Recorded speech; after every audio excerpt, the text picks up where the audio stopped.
And I tried hard to be proud of my service, but all I could feel was shame. And racism could no longer mask the reality of the occupation. These were people, these were human beings. I've since been plagued by guilt anytime I see an elderly man, like the one who couldn't walk, who he rolled onto a stretcher and told the Iraqi police to take him away. I feel guilt anytime I see a mother with her children, like the one who cried hysterically and screamed that we are worse than Saddam as we forced her from her home.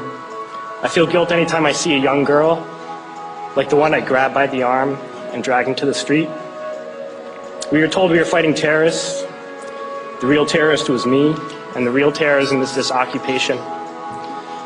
Racism within the military has long been an important tool to justify the destruction and occupation of another country. It has long been used to justify the killing, subjugation, and torture of another people. Racism is a vital weapon employed by this government. It is a more important weapon than a rifle, a tank, a bomber, or a battleship. It is more destructive than an artillery shell, or a bunker buster, or a Tomahawk missile.